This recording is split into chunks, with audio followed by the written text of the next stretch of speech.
What is inflection? So let's now look at this topic in a bit detail. The inflection is from Latin root. Flect means bend, right? But if we look at this very word into the discipline of morphology, we find that this bending is actually becoming now altering the shape of the word to fit in a particular sentence.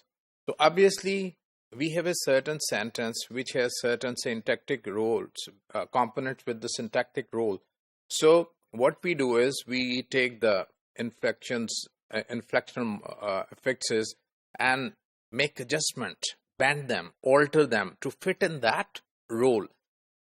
The role may be of a noun, an adjective, an adverb. So this is what we do with inflectional morphology. And how do we make it fit into the into different roles?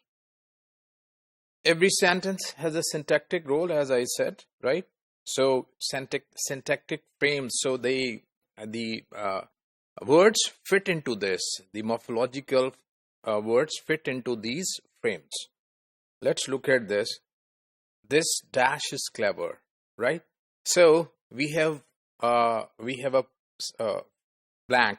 So this blank has to be fitted with a noun. So we need a noun, right? So we need this person, this man, this woman, this girl. It can make the sentence correct, right? So in order to fill one of those positions, you take a lexeme from the lexicon and bend it to fit it, right? So we make it fit into the roles, into the syntactic roles in a sentence. In this way, the inflection morphology is actually determined by syntax. It is the syntax that determines that which inflection is to be used in a certain slot, in a certain blank. What kinds of things do lexeme express through inflection, right? So here we have their semantic aspect as well, that what kind of what these lexeme express, right, through their inflections. In general, we speak of inflection expressing morphosyntactic information. They tell us the morphology, the structure of the word, internal structure of the word, as well as they tell us that which slot they'll occupy of a noun, of a verb, in which phrase they can be used, right? So that is known as syntactical rules. This include abstract syntactic categories of tense through, for example, he plays cricket. So here plays the inflectional affix s tells us its tense, that this is the present tense in English. Similarly, aspect, they certain, for example, played, the ed give us a perfective aspect, that this verb is in perfective aspect, or playing, it tells that this verb is in the progressive aspect or participle. Number, as I just said, plays, he plays. So plays tell that here we have a singular number. And similarly, case, obviously a lot of things are, for example, boys, if we add apostrophe s, we know the case, possessive case.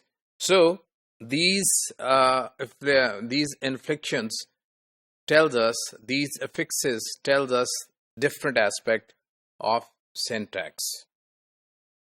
Since the syntax provide the morphology with morphosyntactic features, the job of morphology must be to get from there to the actual phonological realization. So this is how we understand the whole sentence.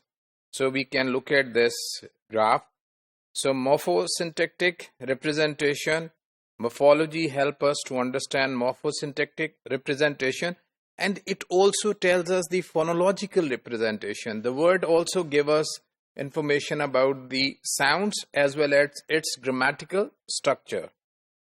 So the question we just put, exponents, this was the term used by Peter Matthews. It refers to the realization of morphosyntactic features via inflection. So through inflections we get the morphosyntactic roles of morphology in a sentence.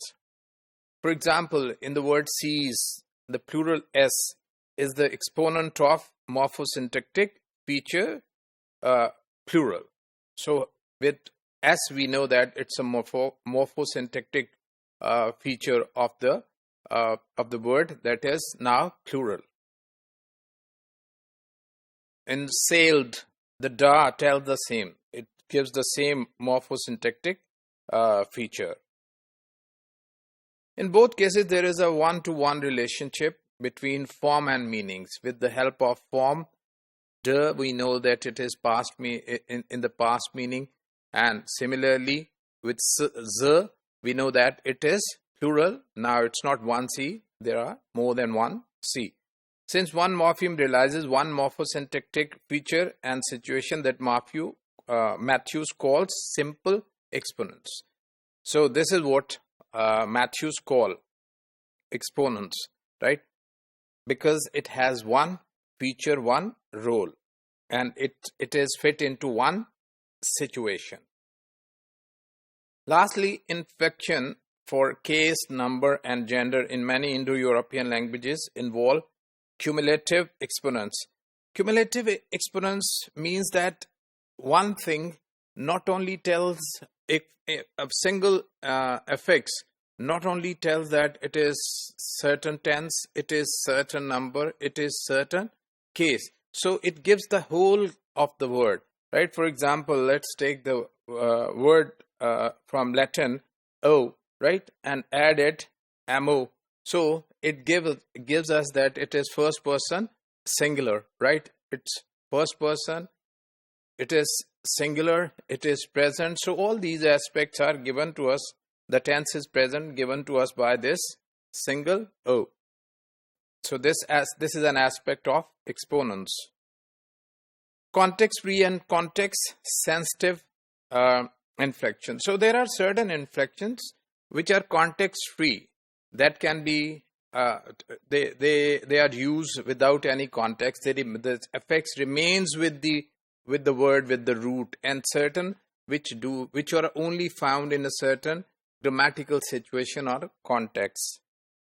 Context-free inflections, when there is a simple directional mapping between a morphosyntactic feature and a particular phonological string. For example, you can think of play and playing. So playing is an example of this context-free situation.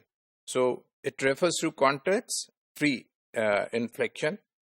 All present participle in English bear the same affix. So whenever you think of a participle, present participle, you have to add simply ing to any verb, base form of the verb, and we get this. So this is an instance of context-free morphemes.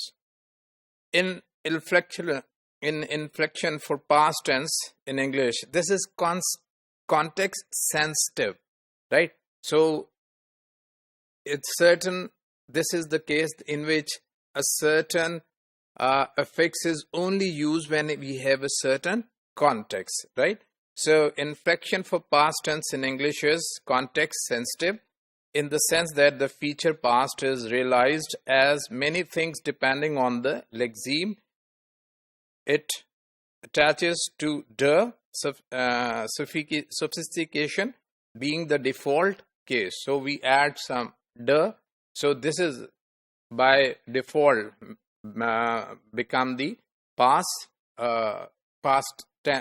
tense and past case of the word, and past. This is past inflection.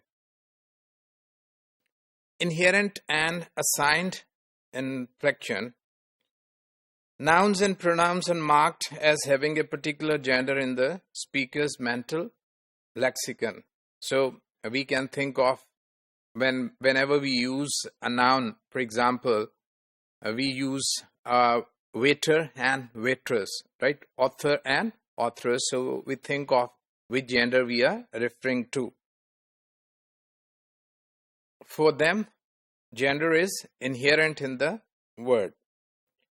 For any other lexical category that reflects the gender of nouns and pronouns, such as an adjective and verb, gender cannot be inherent. So we take he plays and she plays. So verbs does not give us any reference to it, though it gives reference in many other languages like Arabic. Similarly, adjective, you may say good boy and you may say good girl.